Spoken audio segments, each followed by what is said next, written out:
So did you know that NASA's planning to send people back to the moon in 2024? I am. Yes, I do. Yes. I actually didn't know that.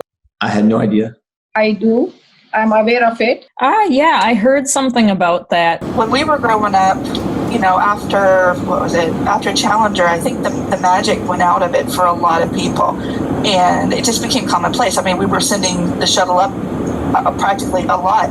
So it was just kind of like, okay, it's gone up, it's safe, no problem. We're always going to have issues like that in life, and you cannot think about today's problems affecting the ones that you need to take care in the future. And I think we really need to be focused on both the current stuff and long term. I tell people, get past season 1. It's good, but it's slow. But after that, I think it really captures the direction. Maybe not the overall velocity, but certainly the direction that we would go as a culture, in terms of how we would fragment and stuff like that. No, it's very interesting, very exciting. Definitely, since the world is coming smaller, so now we have to come out. So it's definitely a much better thing to explore out what is outside our world, what is outside our universe. So I know for me personally, based on my study of health and fitness and wellness, I do not believe humans can survive in space. I believe that we have evolved from single cell organisms over 3 billion years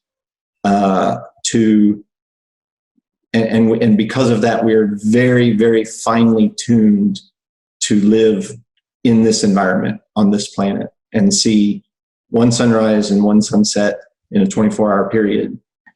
Because I'm curious. I want to know how life will be there. And I want to know how things work there.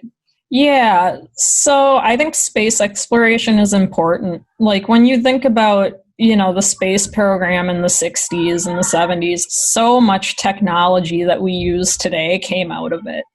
I think for anybody who watches this, especially the younger generation, just remember that there is a lot of magic as well as science for this particular program. In the future, it might be an asteroid hurling towards Earth. Yeah, and we have missed quite a few of them for all these years, and we've been very blessed and lucky. So we may not be that lucky in future. So if it gets closer, we need to be able to shoot it down or do something. We need to have technology available to handle all those. Some people are talking about maybe the moon's the first place we have a space elevator. Right.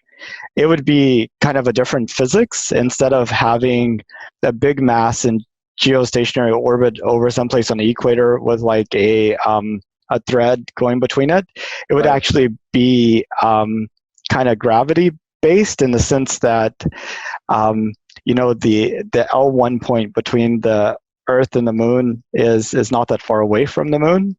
And you just have to have some mass slightly beyond that that's sort of being pulled towards Earth. somebody installed a video phone in his home. So when somebody comes and rings the bell, he can see who is at the main door.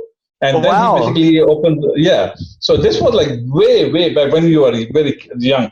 And that was basically a big thing for us. Wow. I mean, he can see who is at the main door. I mean, So my dad is almost 80, and I don't know if you knew, but he was the chief deputy controller for the state of Texas at one time. I didn't know. Yeah, and he told me about that the state controller's office purchased the first computer that the controller ever had. And it was the entire 5th floor of an office building. This is like in 78 or something like that. I might not go on an adventurous trip. I might go there just to see how my home looks like, or Earth looks like. That manages like the food systems for the astronauts, and she was going into like how to preserve food to have like a 5 to 7 year shelf life, so you could like actually have enough food for like a Mars mission and things like that. Oh, okay, cool. And you could imagine having that technology actually used to create like a national food stockpile, where you like have 6 months of food for like everybody in the US, and you could keep it around for half a decade. Well, thank you so much, Lata. I really appreciate your time.